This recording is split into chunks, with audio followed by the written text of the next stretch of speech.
Hello students. तो आज जो चैप्टर मैं आपको पढ़ाने जा रहा हूँ उसका नाम है आवर फूड। आप देख रहे होंगे ना, यहाँ स्क्रीन पर आपको काफ़ी सारे खाने के आइटम्स दिख रहे होंगे। हो सकता है कुछ बच्चों के मुंह में पानी भी आ रहा होगा, क्योंकि मैं देख रहा हूँ यहाँ इडली है, डोसा है, समोसा है, फिश है ना, और कुछ मिठाइयाँ भी हैं, पूड़ियाँ भी हैं। तो खाने की चीज़ों को देख करके किसके मुंह में पानी नहीं आता भला। अच्छा, तो बच्चों ये जो चैप्टर है, चैप्टर नंबर 3 आवर फूड, ये डीएवी स्कूल में पढ़ने वाले उन बच्चों के लिए है जो क्लास थर्ड के स्टूडेंट हैं। बाकी बोर्ड के स्टूडेंट्स भी जो थर्ड क्लास में पढ़ाई कर रहे हों वो भी इसका लाभ उठा सकते हैं, है ना। तो आज हम लोग पढ़ेंगे आवर फूड, हमारे खाने की चीज़ों के बारे में, कि देश भर में हम लोग कौन कौन सी चीज़ें खाने में इस्तेमाल करते हैं। इसकी चर्चा हम लोग इसलिए कर रहे हैं क्योंकि आप जान ही रहे हो कि हमारा देश बहुत बड़ा है। इसमें गर्मी वाले क्षेत्र भी हैं, जाड़े के बर्फ़ गिरने वाले क्षेत्र भी हैं, बहुत ज़्यादा बारिश होने वाले क्षेत्र भी हैं, बहुत कम बारिश होने वाले क्षेत्र भी हैं, रेगिस्तान भी हैं, पठार भी हैं, नदियाँ भी हैं, हिमालय भी है। तो इसीलिए हमारे देश के अलग अलग भागों में और कुल मिलाकर के सब जगहों की बात करें तो अलग अलग तरह की डिशेज पकाई जाती हैं जिसे वहाँ के रहने वाले लोग खाते हैं। तो हम लोग चैप्टर स्टार्ट करते हैं। सो हेयर यू सी, मक्के की रोटी, मक्के की रोटी and sarson ka saag from Punjab, dosa sambar from Tamil Nadu, fish and rice from West Bengal, dal baati churma from Rajasthan, and goshtaba from Kashmir. Wow, the list of mouth watering dishes from different parts of India is endless. तो क्या कहा जा रहा है बच्चों इसमें कि मक्के की रोटी और सरसों का साग पंजाब से, डोसा सांभर तमिलनाडु से, मछली और चावल वेस्ट बंगाल से, दाल बाटी चूरमा ये राजस्थान का प्रसिद्ध व्यंजन है, और गोश्ताबा ये गोश्त है ना से बना हुआ व्यंजन है जो कश्मीर का है। तो इस तरीके से हम लोग देख रहे हैं कि ये जो लिस्ट है इसमें कई सारी डिशेज ऐसी हैं जिसका नाम लेने से भी हमारे मुंह में पानी आ जाता है ना। So the list of mouth watering dishes from different parts of India is endless. ये जो लिस्ट है ये एंडलेस है क्योंकि इसमें अभी भी बहुत सारी डिशेज का नाम बाकी है, बहुत सारे एरियाज़ का नाम लिखा जाना बाकी है।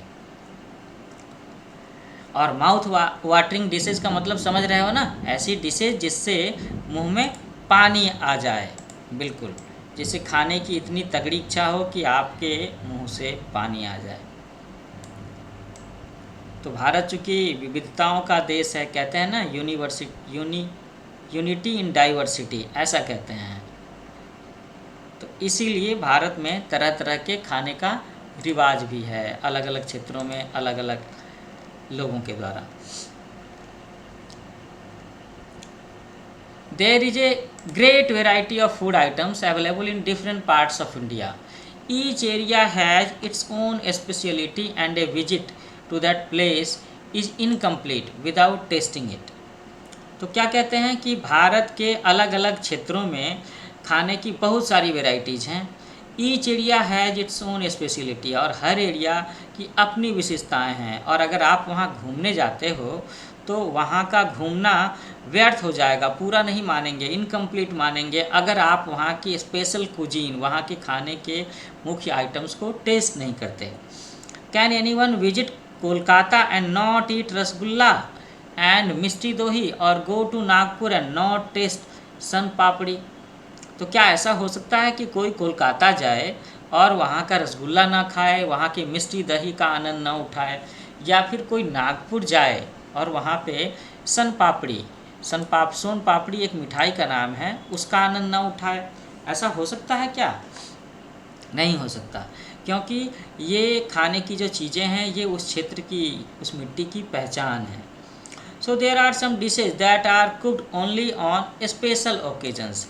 अब अगर बातें करें हम लोग खाने की डिशेज की, तो दो तरह की डिशेज होते हैं, एक तो रेगुलर डिशेज होते हैं और दूसरा होता है स्पेशल डिश। कौन कौन सा बताया मैंने? रेगुलर,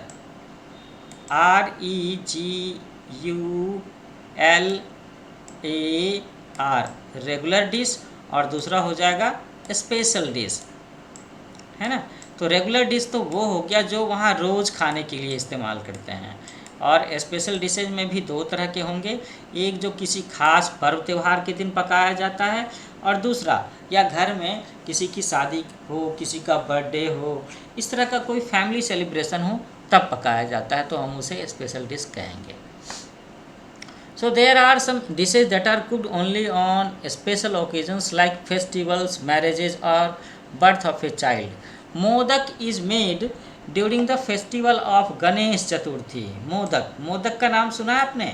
मोदक गणेश भगवान का, गणेश जी का प्रिय मिठाई माना जाता है, और इसे गणेश चतुर्थी के दिन ज़रूर बनाते हैं। और गणेश चतुर्थी हमारे देश में कहाँ सेलिब्रेट करते हैं?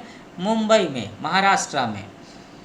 No marriage ceremony is complete without Laddu and barfi. Here are two more items, Laddu और बर्फ़ी। तो ये लिखा गया है कि हम लोगों के घरों में कोई भी शादी का त्यौहार पूरा नहीं माना जाएगा अगर उसमें लड्डू और बर्फ़ी नहीं बनाए जाएंगे।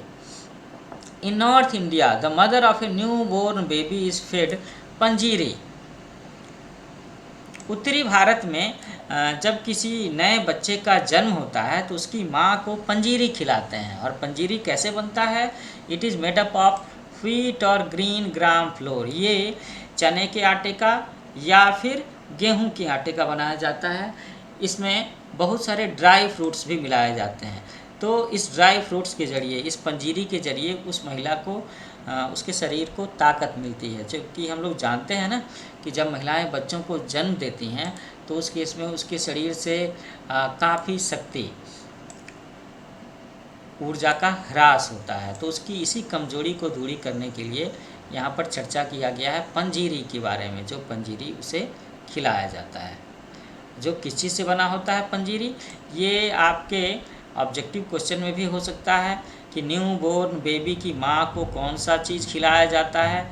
अच्छा, दूसरा क्वेश्चन थोड़ा सा सब्जेक्टिव हो सकता है, 2-3 लाइनों का, उसमें लिखने को आ सकता है कि what are the ingredients of panjiri. Panjiri के इंग्रेडिएंट्स क्या हैं? तो very simple, you will have to write it wheat और green gram flour with dry fruits, है ना।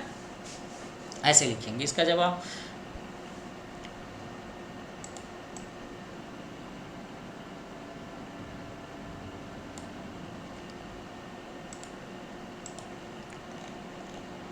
Mostly the food habits of the people depend upon two factors, the climate and the crops grown in that area। तो जैसे मैंने chapter के start में भी आपको थोड़ा सा बताने की कोशिश की कि भारत के अलग अलग क्षेत्रों की मिट्टी अलग है, जलवायु अलग है, कहीं पर पहाड़ हैं, कहीं पर नदियां हैं, है ना, कहीं पर मौसम बहुत ज़्यादा ठंडा है तो कहीं बहुत गर्म है। तो उसी बात को यहाँ डिस्कस किया गया है कि वहाँ पर रहने वाले लोगों का फूड हैबिट 2 फैक्टर्स पर डिपेंड करता है। कौन कौन से 2 फैक्टर्स हैं ये? पहला तो ये है कि वहाँ की जलवायु क्या है और वहाँ पर कौन कौन से अनाज उपजाए जाते हैं।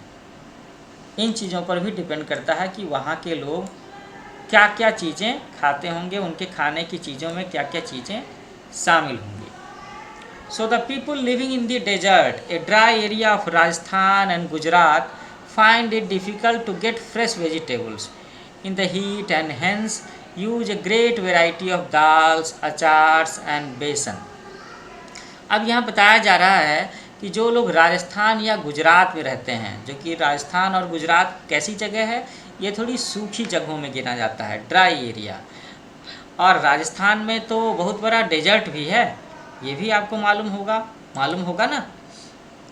तो बात आती है कि राजस्थान और गुजरात जैसी जगहों पर लोग क्या खाना खाते हैं।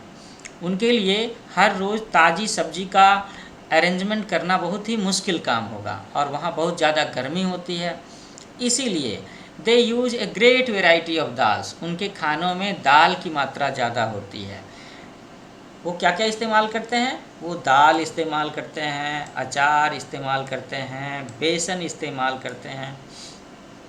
तो ज़रा सा आप 2-4 व्यंजन का नाम याद करने की कोशिश करो जो राजस्थान और गुजरात के लोग खाते हैं। तो गुजरात का है ना वो दाल बाटी चूरमा, राजस्थान का और गुजरात में एक और भी होता है जो बेसन से बनाते हैं, याद करने की कोशिश करो।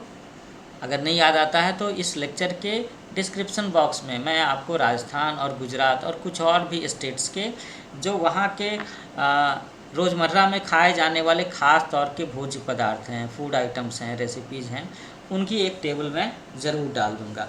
अगर आपको कभी भी इस तरह के सवालों का जवाब देना हो तो आपको ये लेक्चर अटेंड करना होगा, और अगर आपने डिस्क्रिप्शन बॉक्स से पढ़ लिया तो आप उसे आंसर कर सकते हो। The people living in close to the sea coast. Sea coast किसे कहते हैं? समुद्र का किनारा, समुद्र तटीय इलाका। An area where the land meets the sea, जैसे कि बंगाल के पास का एरिया, उड़ीसा के आसपास का, तमिलनाडु, गोवा, मद्रास, है ना, कन्याकुमारी, जगन्नाथपुरी, उड़ीसा के आसपास का इलाका भी होगा। तो ऐसी जगहों के लोग, जो लोग समुद्र तटीय क्षेत्रों पर रहते हैं, व्हाट डू दे ईट, वे क्या खाते हैं? They eat a lot of fish and coconut, क्योंकि समुद्र तटीय इलाकों में नारियल की खेती बहुत ज़्यादा होती है और उन्हें समुद्र से काफ़ी सारी मछलियाँ भी मिल जाती हैं, है ना। Kashmiris drink a lot of kahwa to keep the cold away. हम लोगों ने बात की थी ना कि खाने कहाँ, किस क्षेत्र पे किस तरह का खाना लोग खाएंगे, ये इस चीज़ पर भी डिपेंड करता है। इसमें एक फैक्टर है वहाँ की जलवायु भी। तो चूँकि कश्मीर कह लें, लद्दाख कह लें, इन जगहों पे काफ़ी ज़्यादा ठंड पड़ती है। लद्दाख में तो 4-4, 5-5 महीने तक लोग घरों में बंद रहते हैं। तो ऐसे में जम्मू कश्मीर और लद्दाख के जो लोग होते हैं वे अपने खाने में कहवा का इस्तेमाल काफ़ी करते हैं। कहवा बार बार पीते हैं ताकि वो अपने शरीर को गर्म रख सकें और ठंड को दूर भगा सकें, है ना। अब यहाँ देखो बच्चों, डू यू नो सेक्शन में क्या बात है। All over India people use a variety of flours to make chapatis from wheat, rice, corn, soybean, kuttu, singhara, chana etcetera. Rotis, Indian breads form the backbone, main part of the meal of the foods eaten in India. Bharat में जो लोग खाना खाते हैं तो सुबह के नाश्ते की बात छोड़ दें तो दोपहर का खाना और रात का खाना जो है, लंच और डिनर, इसमें आप देखते होंगे दो चीज़ें अक्सर होती हैं, रोटी और चावल। यहाँ पर रोटी के बारे में बताया जा रहा है। क्या बताया जा रहा है? Roti is the backbone of the foods eaten in India. वो भारत में जो खाना खाया जाता है उसका बैकबोन है, main part of the meal है। अगर आप खाने की थाली का वज़न करें, है ना, और अगर इसका वज़न 500 ग्राम है तो हो सकता है इसमें 4 से 6 रोटियां हों जिसका वज़न 150 से 200 ग्राम होगा। तो 40% कह सकते हैं आपके खाने का 40%, 50% का हिस्सा रोटी का हो सकता है, चावल का हो सकता है, व्हीट का हो सकता है, राइस का हो सकता है। And this form the main part of our meal in India. लेकिन क्या भारत के सारे इलाके में लोग रोटियां सिर्फ गेहूं की ही बनाते हैं? ऐसा है क्या? सोच करके देखो। यहाँ तो हम देख रहे हैं कि लोग गेहूं के आटे की रोटियां बनाते हैं, चावल की रोटियां बनाते हैं, मकई के आटे की रोटियां बनाते हैं, सोयाबीन की भी रोटियां बनाते हैं, कुट्टू के आटे की, सिंघाड़े की, चने की भी रोटियां बनाते हैं, बेसन की रोटियां भी बनाते हैं। जिन लोगों को डायबिटीज़ होता है ना, वो मिस्सी रोटी, चने के बेसन की रोटी खिलाई जाती है उन्हें। सिंघाड़ा या कुट्टू के आटा, इसकी रोटी का इस्तेमाल लोग तब करते हैं जब वो कोई व्रत करते हैं, जब कोई त्यौहार करते हैं, फास्ट रखते हैं। अब ज़रा हम बातें करते हैं पंजाब के बारे में। The people of Punjab grow a lot of wheat and hence their staple diet is chapati. तो चूँकि पंजाब के लोग गेहूं की खेती बहुत ज़्यादा करते हैं, इसलिए उनके खाने का मुख्य हिस्सा क्या है? Chapati. Rice grows well in South India so it forms the staple diet of South Indians. चावल की खेती, धान की खेती दक्षिणी भारत में बहुत ज़्यादा होती है, तो इसीलिए चावल दक्षिणी भारत के लोगों के खाने का मुख्य हिस्सा है। अब ज़रा आप सब बच्चों से एक क्वेश्चन है कि आप सब भी खुद अपने बारे में सोच करके देखो कि आप किस एरिया में बिलोंग करते हो, किस एरिया में रह रहे हो। क्या आप पंजाब में रह रहे हो? क्या आप उत्तरी भारत में रह रहे हो? क्या आप दक्षिणी भारत में रह रहे हो? क्या आप राजस्थान में हो रहे हो? और इस चीज़ के साथ साथ में आप इस चीज़ को भी मैच करने की कोशिश करो कि आपके घरों में हफ्ते के 7 दिनों में से 5 दिन क्या खाना बनता है, और अगर आप उसकी लिस्ट बनाओ तो आप ये भी चीज़ आइडेंटिफाई कर सकते हो और आप बता सकते हो कि हाँ, आपके रहने वाले क्षेत्र में इस अनाज की उपज ज़्यादा होती है, इसलिए ये खाना आपके घर में ज़्यादा बनता है। Smith went to a gurdwara with his parents. Gurdwara जानते हो ना आप, ये सिखों की पूजा स्थली होती है। जैसे हिंदू मंदिर जाते हैं, मुस्लिम मस्जिद जाते हैं, ईसाई चर्च जाते हैं, Sikh people, Punjabi people use to go gurdwara. तो स्मिथ गुरुद्वारा जाता है अपने पेरेंट्स के साथ में। After listening to shabads prayer songs they went for langar. तो गुरुद्वारा में लोग सबद प्रार्थना का पाठ करते हैं, उसके बाद लोग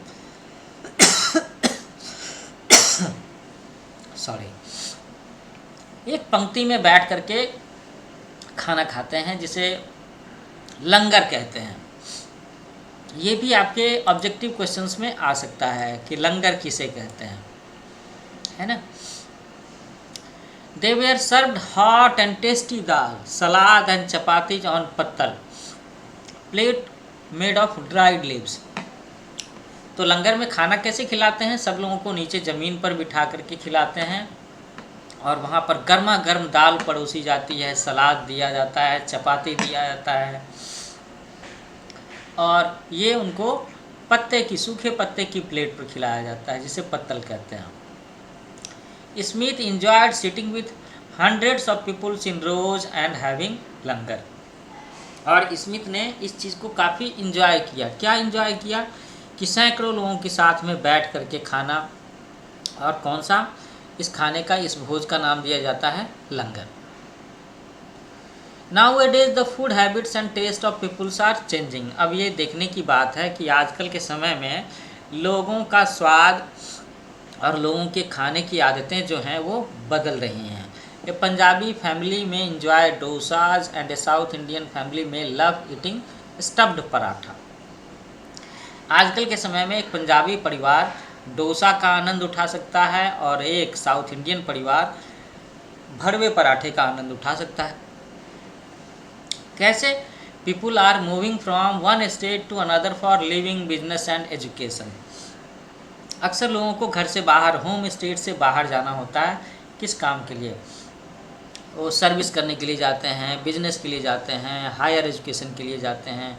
many people even move from one country to another. काफ़ी सारे लोग कभी कभी तो एक देश से दूसरे देश भी चले जाते हैं इन्हीं सारे काम के लिए। They enjoy the dishes of the place where they live as well as their own traditional dishes. तो जब लोगों को एक स्टेट से दूसरे स्टेट में, एक देश से दूसरे देश में हायर एजुकेशन, बिजनेस या लिविंग, नौकरी के सिलसिले में जाना होता है, तो ऐसे केसेज में इनकी ना खाने की जो पसंद होती है वो दो तरह की होती है। वो अपना नेटिव प्लेस का व्यंजन, खाने की डिशेज वो भी याद रखते हैं, उसे मिस नहीं करना चाहते। साथ साथ वो जिस नई जगह पर रहने जाते हैं वहाँ के खाने की डिशेज को भी इंजॉय करते हैं, उसे अपने रोज़ की रूटीन में शामिल करते हैं, उसे भी पसंद करना शुरू करते हैं। ऐसा होता है। बच्चों, यहाँ पर डू यू नो सेक्शन में एक बात लिखी हुई है कि watching TV while eating is bad for our digestion. ये बहुत ही गलत बात है, क्योंकि अक्सर आजकल देखा गया है कि आजकल की फास्ट लाइफ में लोग लिविंग रूम में ही खाना खा लेते हैं, जबकि उन्हें डाइनिंग रूम में या किचन में बैठ करके खाना खाना चाहिए। और खाना खाते समय में टेलीविज़न बिल्कुल भी नहीं देखना चाहिए। Once in a week, once in a fortnight ये अलाउड है। हफ्ते में 15 दिनों में कभी एक बार क्रिकेट का मैच देखते समय या फिल्म देखते समय आपने ऐसा कर लिया, लेकिन ऐसा रोज़ की रूटीन में, रेगुलर हैबिट में शामिल नहीं होना चाहिए। क्योंकि टेलीविज़न देखते समय खाना खाना ये आपके डाइजेशन के लिए, खाने के पाचन के लिए बिल्कुल भी सही नहीं है, बिल्कुल भी उचित नहीं है। So now let us find where does the food come from. अब हम लोग को ये जानना है कि ये खाने की चीज़ें आती कहाँ से हैं। We get most food items from plants and animals. हम लोग जानते हैं कि ज़्यादातर खाने की चीज़ें पौधों से आती हैं और जानवरों से आती हैं ना। Wheat, rice, pulse, vegetables, fruits and spices come from plants. तो हम लोग जानते हैं कि गेहूँ है, धान, चावल है, दाल है, सब्जियां हैं, फल हैं, मसाले, ये सब के सब पौधों से आते हैं। Some vegetables are cooked and some are eaten raw uncooked. इसमें से कुछ सब्जियां पका करके खाई जाती हैं और कुछ कच्चा ही बिना पकाए खाया जाता है उन्हें। Most fruits are eaten when they are ripe. ज़्यादातर फल हम लोग तब खाते हैं जब वो पके हुए होते हैं। Dry fruits like almonds, walnuts, pistas etc are first dried and then eaten. तो आपने कभी सोचा है कि ये जो ड्राई फ्रूट होते हैं, काजू, किशमिश, मुनक्का, छुहारा, ये सारी की सारी चीज़ें, बादाम है ना, पिस्ता है, अखरोट है, ये सारी चीज़ें कैसे खाते हैं आप? क्या ये पेड़ से तोड़ करके सीधे सीधे आपके पास आ जाता है? नहीं, they are first dried and then eaten. उनको पहले तोड़ करके सुखाया जाता है और कभी कभी तो उन्हें हल्का सा फ्राई भी करते हैं, हल्का सा भूनते भी हैं, तब खाने को दिया जाता है। जैसे काजू आप दोनों ही रूपों में खा सकते हैं, सुखाया हुआ काजू और सुखाने के बाद में भुना हुआ काजू भी। जो भुना हुआ काजू होता है ना, उसमें थोड़ा सा साल्टी फ्लेवर भी होता है, आपने गौर किया होगा। So spices are an important part of Indian cooking. Some spices are eaten fresh as well as in dried from like ginger, turmeric, etc. Spices, मसाले, समझ रहे हो आप? यहाँ देखो आप, ये सारे सारे मसाले दिख रहे हैं ना, इसमें हल्दियाँ दिख रही हैं, काली मिर्च दिख रही है, कुछ पिसे हुए धनिया, जीरा, ये सारे के सारे मसाले दिख रहे हैं। Here you can see dry fruits also, you can, आप देख सकते हैं किशमिश है ना, काजू है, पिस्ता है, ये आप देख रहे हो ना। तो मसाले हमारे इंडियन खाने में ना काफ़ी इम्पोर्टेंट प्लेस रखता है। मसालों का बड़ा महत्वपूर्ण स्थान है। इसकी वजह से खाने का टेस्ट बढ़ जाता है, खाने स्वादिष्ट होते हैं और कई बार वो हमारे लिए हेल्थ पॉइंट ऑफ व्यू से भी काफ़ी यूज़फुल होते हैं। मसालों में से भी कुछ मसालों को सुखा करके इस्तेमाल किया जाता है, तो कई बार कुछ को पीस करके इस्तेमाल किया जाता है, कुछ को कच्चा ही इस्तेमाल किया जाता है। Most spices are dried and then use like pepper. Pepper का मतलब क्या है यहाँ पे? पेपर का मतलब है मिर्च। क्लोव्स, लौंग, रेड चिलीज है ना, लाल मिर्ची आप समझ रहे हो ना, और पेपर का मतलब है काली मिर्च। India is the largest producer of spices in the India. तो ये भारत के लिए बड़े ही महत्व की बात है, इम्पोर्टेंस की बात है कि भारत पूरी दुनिया में मसालों का सबसे बड़ा उत्पादक है। मुझे लगता है भारत सरकार को स्पाइसेस, मसालों के एक्सपोर्ट करने के बारे में कुछ न कुछ ऐसे नियम बनाने चाहिए जिसके ज़रिए भारत सरकार को काफ़ी से ज़्यादा फ़ायदा हो जब भी वो एक्सपोर्ट करते हैं तब। अगर हम कोई चीज़ दूसरी जगहों से, दूसरे देशों से अपने देश में मंगाते हैं, इंपोर्ट करते हैं, तो हमें काफ़ी पैसे पे करने होते हैं ना। उसी तरीके से भारत सरकार को भी चेक करना चाहिए कि हम जो मसाले विदेशी सरकारों को भेजते हैं, दूसरे देशों को निर्यात करते हैं, उससे भी हमें अच्छा प्रॉफिट मार्जिन होना चाहिए। So do you know, more and more people are giving up non-vegetarian food because vegetarian food is healthier and easy to digest as compared to non-vegetarian food. तो बच्चों, क्या आप जानते हो कि आजकल के समय में ये एक ट्रेंड डेवलप हो रहा है। जो भी लोग थोड़े से हेल्थ कॉन्शियस है या शहरों में रह रहे हैं या ओबेसिटी के शिकार हैं, मोटे हैं, जिनकी तोंद है, ब्लड प्रेशर की प्रॉब्लम है, तो ऐसे लोग क्या कर रहे हैं कि they are giving up non vegetarian food items.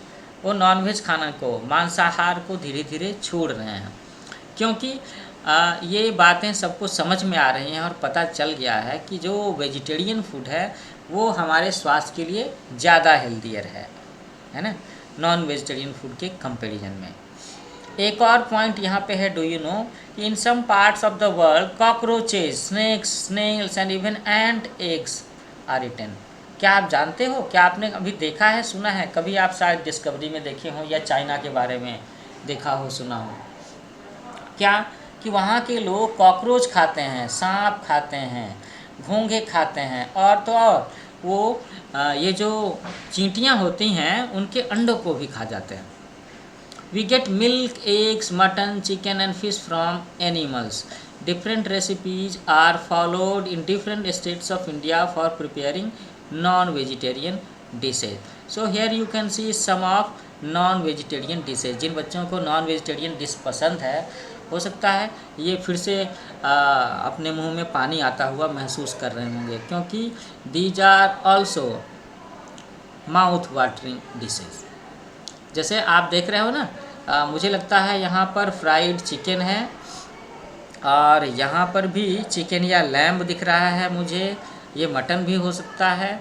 और हेयर यू कैन सी, आप यहाँ पर कबाब देख सकते हो, मछलियाँ देख सकते हो, क्रैब्स भी देख सकते हो, देख रहे हो ना।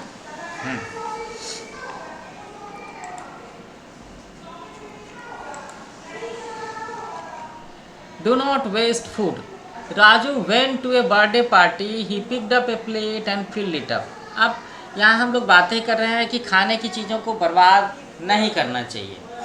राजू एक बर्थडे पार्टी में जाता है, वो अपना प्लेट उठाता है और अपने प्लेट को भर लेता है बहुत सारी चीज़ों से। उसने उसमें मिठाई रख ली है ना, पुलाव रख लिया, दाल रख लिया, उसने उसमें गोभी की सब्ज़ी रख ली, पापड़ रख लिया, उसने चिकन भी रख लिया, उसने दाल भी ले लिया, उसने पनीर की सब्ज़ी भी रख ली, उसने भरवा बैंगन भी ले लिया। तो क्या ये अच्छी बात है? Would you appreciate it? He ate only a small portion and put his plate down. उसने भर तो लिया सारा का सारा प्लेट, लेकिन उसने बहुत ही छोटा हिस्सा, स्मॉल पोर्शन ही खाया, और वापस उस प्लेट को उसने नीचे डस्टबिन में रख दिया। Suresh did not like it. He said, why did you waste so much food? Suresh को ये बात बिल्कुल भी अच्छी नहीं लगी, और उसने उससे कहा कि तुमने इतना सारा खाना क्यों वेस्ट किया? वेस्ट समझते हो ना आप? वेस्ट का मतलब होता है बर्बाद करना, बेकार। You should take only a small portion and then take some more if you want. Raju felt sorry and promise never to waste food. तो इस बात को सुनकर के कि जब सुरेश ने उसे समझाया, तो राजू ने कहा कि ठीक है, उसने प्रॉमिस किया कि आगे से वो कभी भी खाना बर्बाद नहीं किया करेगा, क्योंकि सुरेश ने उसे समझाया था कि तुम्हें थोड़ा सा लेना चाहिए था, स्मॉल पोर्शन ऑफ फूड लेना चाहिए था, और जब उसे खा करके तुम खत्म कर लेते हो और तुम्हारी भूख बची रहती है या तुम्हारी खाने की इच्छा और होती है, then take some more. Some people waste food, they are either greedy और thoughtless.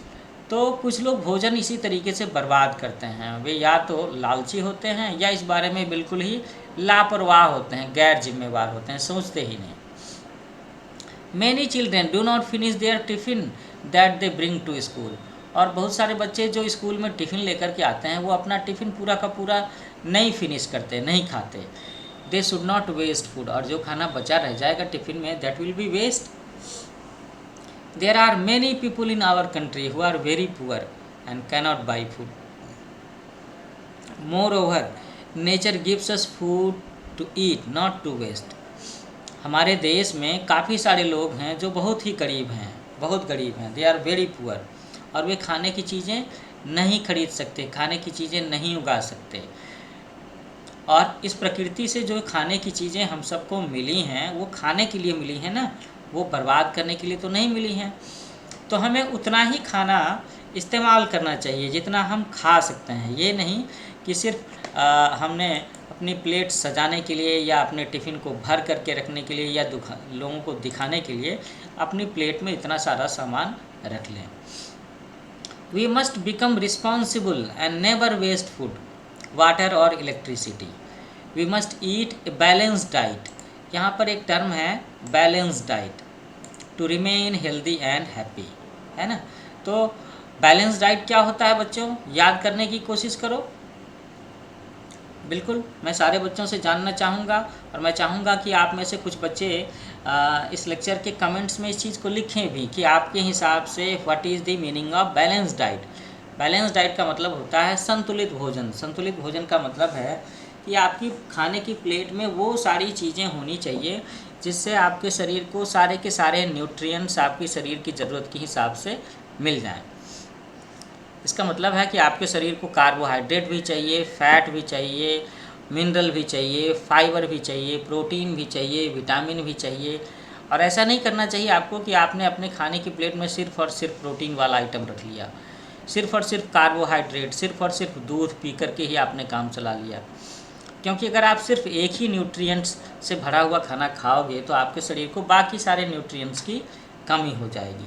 So a balance diet is, कैसा है बैलेंस डाइट? वो ऐसा डाइट होता है जिसमें आपके शरीर को जितनी कैलोरी ऊर्जा चाहिए उतनी कैलोरी ऊर्जा देने के साथ साथ में आपके शरीर के लिए ज़रूरी सारे के सारे न्यूट्रिएंट्स की कुछ न कुछ मात्रा मौजूद होनी चाहिए। तो बैलेंस डाइट कहेंगे जिसमें रोटी भी हो, थोड़ा सा चावल भी हो, थोड़ा सा दूध भी हो, हरी सब्जी भी हो, है ना, विटामिन्स भी हो, थोड़े से फल भी होने चाहिए, ये सारी चीज़ें होनी चाहिए। ऐसा नहीं है कि सिर्फ एक ही न्यूट्रिशनल वैल्यू वाला आइटम पूरी प्लेट को भरा हुआ हो। और ये जो बातें उठती है ना कि हमें बर्गर नहीं खाना चाहिए, पिज़्ज़ा नहीं खाना चाहिए, फास्ट फूड नहीं खाना चाहिए, या कम से कम खाना चाहिए, या ज़्यादा फ्राई किया हुआ चीज़ें नहीं खाना चाहिए, उसके पीछे भी यही बात है।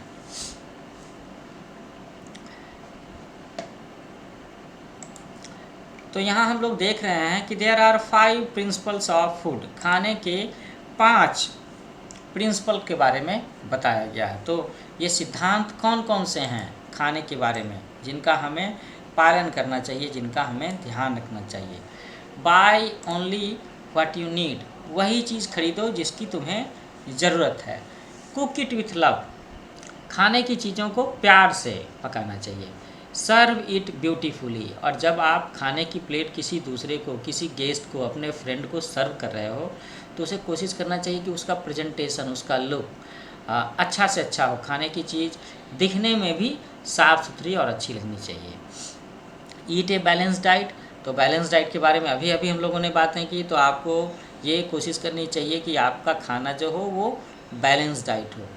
Take only as much as you need, ऊपर में पहला नियम था कि buy only what you need, वही खरीदो जिसकी ज़रूरत हो। 5वां नियम है take only as much as you need, उतना ही लो जितना तुम्हें ज़रूरत है। जो ज़रूरत नहीं है उसे नहीं लेना चाहिए, हो सकता है वो किसी और ज़रूरतमंद के काम आ जाए, है ना बच्चों। तो हम लोग देख रहे हैं कि यहाँ आखिर में लिखा हुआ है never never never waste food, कभी भी खाने की चीज़ों को बर्बाद नहीं करना चाहिए। और आखिर में मैं आप सब बच्चों से ये बताना चाहूँगा कि आप सब बच्चे मेरे चैनल को न्यू एज कोचिंग, इस यूट्यूब चैनल को लाइक करें, शेयर करें, सब्सक्राइब करें, है ना। जिन्होंने नहीं किया है सब्सक्राइब, वो तो मैं उनसे कहूँगा कि आज के लेक्चर के बाद अभी के अभी इसे सब्सक्राइब करें। और हाँ, अपने कमेंट्स ज़रूर लिखिए कि आपको किन सब्जेक्ट्स के, किन टॉपिक्स पर लेक्चर्स चाहिए, जिससे मैं आपकी ज़्यादा से ज़्यादा मदद कर सकूँ। अगर आप लाइक करोगे, शेयर करोगे, सब्सक्राइब करोगे और कमेंट्स लिखोगे तो उससे उत्साह बढ़ता है और मुझे आप सब बच्चों को पढ़ाने में, आपके लिए अच्छे से अच्छे लेक्चर सेशन अपलोड करने में बहुत खुशी अनुभव होगी, है ना। तो don't forget to subscribe New Age Coaching. हम लोग जल्दी मिलते हैं एक नए लेक्चर सेशन के साथ में, वो साइंस का हो सकता है, एसएसटी का हो सकता है, ठीक है। Happy learning with new Age coaching, फिर मिलते हैं।